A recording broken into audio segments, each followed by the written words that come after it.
Dans un monde où les discours changent plus vite que les lois, où la vérité se camoufle dans les stratégies, les silences et les promesses, il faut plus qu'un simple regard, il faut un œil. Bienvenue sur l'œil politique. Chaque semaine, nous nous engageons à décrypter l'actualité sociopolitique sans détour. Nous allons au-delà des apparences, explorant les faits, le contexte souvent ignoré et les implications profondes des décisions qui façonnent notre avenir collectif. Notre objectif est de vous offrir une analyse incisive fondée sur la rigueur et la clarté. Ici, la politique n'a plus de masque. Chaque élément révélé vise à éclairer ce que les mots n'affirment pas, pour une compréhension plus juste et plus complète. Nous allons tout de suite rejoindre notre prochain invité, c'est Xavier Moreau. Il est en direct avec nous ce soir, le directeur de Stratpol est mon collègue. Il est en direct ce soir avec nous depuis la ville de Troyes, en France. Xavier, je ne me suis pas trompé. Bonsoir Oleg, non, vous avez parfaitement prononcé le nom. Ah voilà, Troyes. Donc, mais Donald Trump aussi voudrait qu'il soit Troyes. Il voudrait que ce soit Donald Trump, Vladimir Poutine et Zelensky. Vous êtes à Troyes, lui il veut un dialogue à Troyes. Est-ce qu'ils arriveront à un dialogue à Troyes, Xavier Moreau ? Alors je pense que la ville de Troyes serait ravie d'accueillir Vladimir Poutine et Donald Trump. En revanche, celui qui veut vraiment un dialogue à Troyes, c'est Vladimir Zelensky. Pour l'instant, on en est loin. On vient de voir la rencontre la manière dont Donald Trump a accueilli au pied de son avion Vladimir Poutine. Le langage des gestes est quand même là. On voit que ce contact particulier qu'ils avaient durant le premier mandat de Donald Trump, eh bien, leur a manqué à l'un et à l'autre. Donc pour l'instant, non seulement Volodymyr Zelensky, mais également les chefs d'État européens sont sur la touche et on sent bien qu'on est revenu finalement à une relation qui existait pendant la guerre froide. Je pense que d'ailleurs c'est le sens du t-shirt qui a tant fait parler, du sweatshirt qui a tant fait parler sur les médias occidentaux de Sergueï Lavrov avec marqué URSS. C'est que finalement de nouveau c'est un sommet entre les deux grands. Et c'est eux qui vont décider. Alors évidemment, le monde a un peu changé. Il manque Xi Jinping et Narendra Modi, mais globalement, pour l'Europe, en tout cas, ça rappelle beaucoup ce qu'on a connu pendant la guerre froide, et c'est pas plus mal.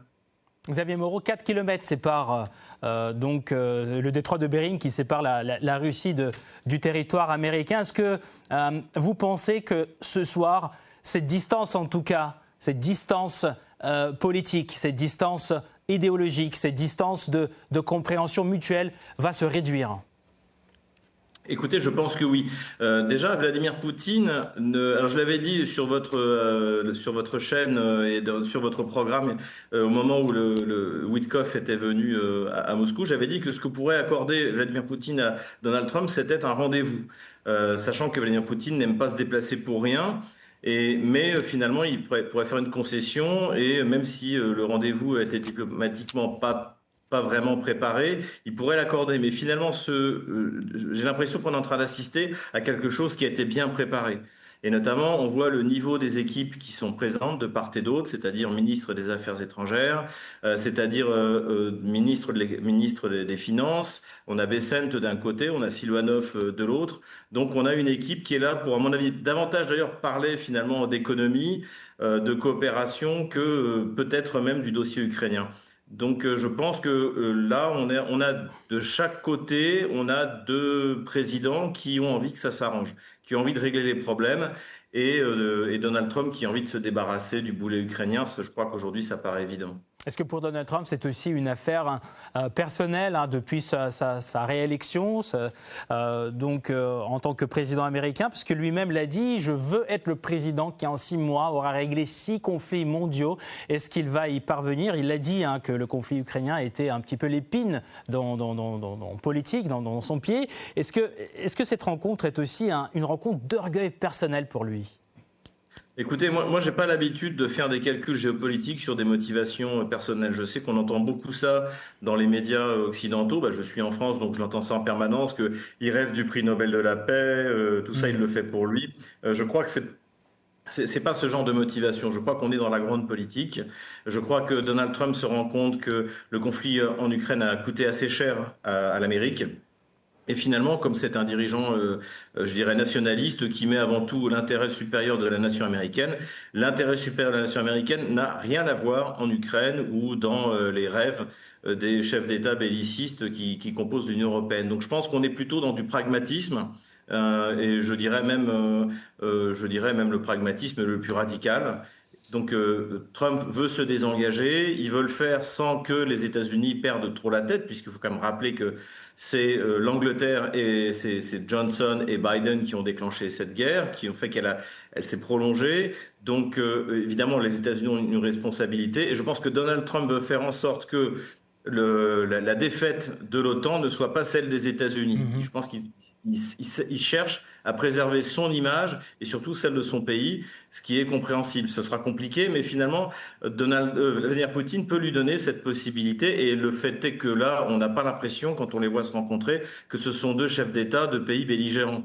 Ce que pourtant, de facto, ils sont aujourd'hui en Ukraine. L'Ukraine n'est qu'un proxy, en fait, dans cet affrontement entre l'Occident et la Russie. Donc je pense qu'on est plutôt on va vraiment dans la bonne direction. Xavier Moreau, quand vous dites que ça ne doit pas être une défaite personnelle politique du président américain, est-ce que ça rejoint un petit peu ce qu'il disait hier, que ça serait une honte que de ne pas parvenir à un accord en Alaska? Mais par contre, là, le président américain ne dit pas, mais une honte pour qui? Est-ce que c'est plutôt une honte pour l'Europe qui continue dans sa rhétorique belliqueuse et qui tire vers le bas cette tentative toujours de parvenir à cette paix? Non, mais s'il y a un grand perdant de cette rencontre, c'est bien l'Union européenne et les dirigeants européens, et en plus l'Angleterre. C'est évident. Il est évident que la question ukrainienne va se résoudre entre Vladimir Poutine et Donald Trump. Donald Trump a les moyens, s'il le voulait d'ailleurs, de faire cesser immédiatement le conflit en Ukraine, en coupant Starlink, en coupant le renseignement militaire américain. Ça s'arrête demain. Donc finalement, ce dont on s'aperçoit, c'est que ceux aujourd'hui qui veulent la guerre en Europe sont ceux qui sont le moins capables de la mener. Et il y a beaucoup à attendre. Alors, encore une fois, on est dans un premier rendez-vous. A priori, on en aura un deuxième en Russie, où là, cette fois, ce sera Donald Trump qui viendra.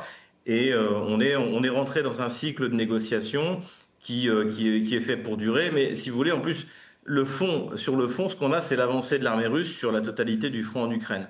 Donc plus ce processus va se prolonger, plus l'armée russe va avancer, et plus finalement, à la fin, ce sera Zelensky et les chefs d'État européens qui auront supplié Donald Trump d'obtenir un cessez-le-feu ou une paix négociée le moins défavorable possible pour leurs intérêts.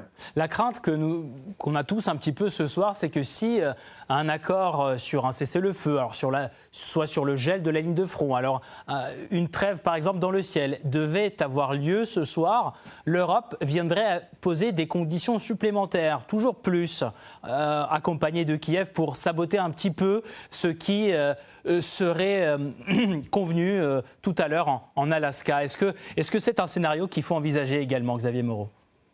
Alors, la seule trêve que je vois qui pourrait être acceptable pour la Russie et qui serait une forme de concession, c'est pas le gel sur la ligne de front, parce que ça, c'est un projet qui a été sorti par les néoconservateurs au début de l'année 2023. Vous pouviez le lire dans les différents médias américains.